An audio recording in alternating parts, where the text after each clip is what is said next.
That's the longest time to hold to get a thumbnail. So things are getting pretty severe around here in terms of income, and food stocks are getting low. I was going through all my stuff the other day to see what I've actually got and kind of like divvying it up into separate days so I know I've got certain foods for certain days, as in like a breakfast, lunch, and some kind of dinner, or if I have like a late lunch and then a dinner, and that kind of gets me through. But this, I bought these probably about 3 years ago, and I think the maximum amount of time on them is maybe 5 years. And so I pulled them out to have a look. They're called 7C's Standard Emergency Rations. They're like a ration pack. And I had a look at the date, and it was 2012 I bought them. So what? That's 5 years. So it's the 8th, 2007. Well, January, February, March, April, May, June, July, August. So they've got to be done. They've got to be eaten. So I need to replace them and I need to eat them. They come in this kind of like NASA kind of pack, right? Like sealed pack. They're like in blocks. Look at this. This is like some kind of in-game thing that you have to pick up off the ground. By the way, have you noticed that real life or gaming is imitating real life in some ways? I'm starting to see MOBAs like King of the Hill, like H1Z1, and the Battle Royale games where it's kind of survival of the fittest, where you have 100 people and then it's down to one person and whoever wins survives, and you have to like loot houses and get resources. And it's interesting how VR and AI and everything technology based is kind of pushing us towards a suggestion of this online gaming survival of the fittest. I always grew up being told that it's a survival of the fittest out there when it comes to jobs and work and life in general and resources. And as I've grown up, I've realized how true that statement is regarding food and water and jobs and just in general. And it's kind of placed me in a survival mindset actually in my life, for good or bad. I'm going to just quickly wait for this to go by.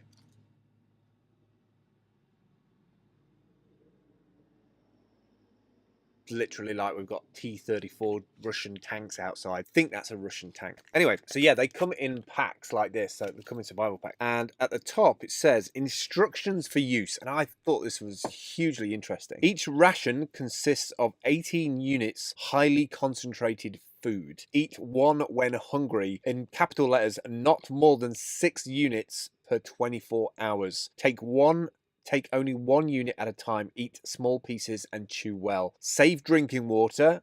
Do not drink more than half a litre every 24 hours. Never drink seawater, not even mixed with drinking water. Hardcore. Feels hardcore. Feels of substance. And it's got a bit of weight to it. I mean, you definitely know you've got like packs of food with you. So it consists of 18 units highly concentrated food. So I'm presuming what I can say 1, 2, 3, 4, 5, 6, 7, 8, 9. So yeah, I can count 9 blocks there. So I presume they're like half-size blocks. Okay, what's in them? This is where it goes like a bit iffy. And it's interesting how many countries these Seven Oceans food rations are in, actually. If you look along the side, all these different countries with the different approval codes. 500 grams compressed food, baked wheat, fat, and sugars. So basically, these are all it's all vegetable, must be stored in the cardboard box. And it did tell me somewhere what was in them.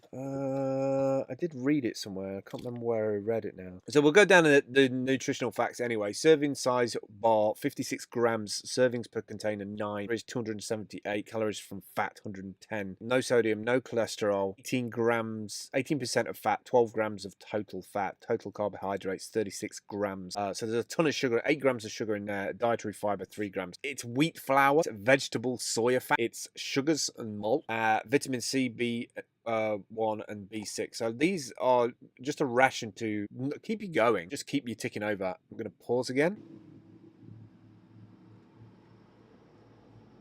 I just have to kind of work around it when it comes to recording video. So yeah, these would only kind of keep you, they won't sustain you. I mean, these are only for like a short period of time, I would have guessed. Like maybe that's why they came in the pack, like 72 hours, just something to sustain you a little bit until you can hopefully find something else. But I was wondering from my perspective of running out of food in general until my monthly internet money comes from, it's ironic now that we get paid by the machine. We have to have some kind of presence and appearance online to be able to actually get paid by this digital network, this machine. And I wonder at what stage the AI is just going to switch all that monetary bit off and just be like, hey guys, we don't need you. We found a way to sustain ourselves. And then what will happen is Matrix will actually happen, and the Wachowski brothers will be right, that they will explode things in the upper atmosphere and darken the skies. And then there'll be no solar for the machines to run on, and all the food crops will be art imitating life, my friends. Anyway, yeah, so I'm going to start these. Not today, pretty good today. I've got like last embers of my resources. But I just wanted to ask the question really, have you ever tried ration packs? Do you have an emergency go bag in your car or your house if you need one? Do you get concerned or ask questions to other people about survival stuff? Are you interested in survivalistic intent at all? Do you ever worry about it when you're in a city that you've never been in before, or when you travel, what you would do in a sort of terrorist situation? I'm really interested in opening up that conversation with people who want to have it. And I don't really want it from the survivalistic nutcases with like armaments and underground bomb shelters and stuff. Like, I'm not that hardcore. I'm the kind of guy that would probably get picked off at long range by a sniper rifle because I've got a crossbow. So you get where I'm coming from. Crack on with your day. I'm going to try and get on with my day. Survival rations. Let's see how we go with them.